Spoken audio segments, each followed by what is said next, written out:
മൊത്തത്തിലെ setup കണ്ടു കഴിഞ്ഞാൽ പാതിരാത്രി ആരോ റൂം കുത്തിപ്പൊളിക്കുന്നു തോന്നുകയാണെങ്കിലും സംഭവം അതല്ല കേട്ടോ. ഒരു ഹൗസ് വാമിംഗ് ആണ് ഇപ്പൊ നടക്കാൻ പോകുന്നത്. നമ്മുടെ ഫ്രണ്ടാണ് ഷിബിൽ ഇപ്പൊ പുതിയ അപ്പാർട്ട്മെന്റിലേക്ക്, അതായത് സ്റ്റുഡന്റ് അപ്പാർട്ട്മെന്റിലേക്ക് മാറി. അപ്പൊ നമ്മളെല്ലാവരും കൂടെ നിർബന്ധിച്ചപ്പോൾ ആളൊരു പാലുകാച്ചൽ വീട്ടിൽ വെച്ച് നടത്താമെന്ന് വിചാരിച്ചു. അപ്പൊ അതിന്റെ ഷോർട്സ് ആണ്. അപ്പൊ പാലുകാച്ചലിന് വന്നു കഴിഞ്ഞാൽ വീട് എന്തായാലും ഒന്ന് കാണല്ലോ. അപ്പൊ ഇതാണ് ഷിബിലിന്റെ റൂമിൽ തന്നെ കിച്ചണും അതുപോലെ തന്നെ ബാത്റൂമും ഇൻക്ലൂഡഡ് ആയിട്ടുള്ള ഒരു സിംഗിൾ അപ്പാർട്ട്മെന്റ് ആണ് കേട്ടോ ഷിബിലിൻ്റെത്.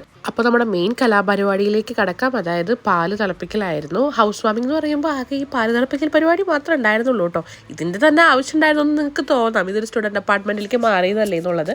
പക്ഷെ അതിനേക്കാളും ഉപരി ഇപ്പം നമ്മൾ ഫ്രണ്ട്സ് എല്ലാവരും കൂടെ വരുന്നു, കാണുന്നു, സംസാരിക്കുന്നു. അതിൻ്റെ ഒരു ഫണ്ണാണ് നമ്മൾ മെയിൻലി ഉദ്ദേശിച്ചത്. അത് കഴിഞ്ഞ് ആ പാലിൽ നമ്മളെല്ലാവരും ചായ ആക്കി.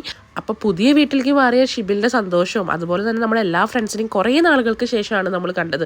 അപ്പോൾ നമ്മൾ അവരോട് കുറേ വർത്താനം പറഞ്ഞും ചായ കുടിച്ചും ആ ഈവനിങ് അടിപൊളിയായിരുന്നു കേട്ടോ. അപ്പോൾ നമുക്ക് അടുത്ത വീഡിയോയിൽ കാണാം.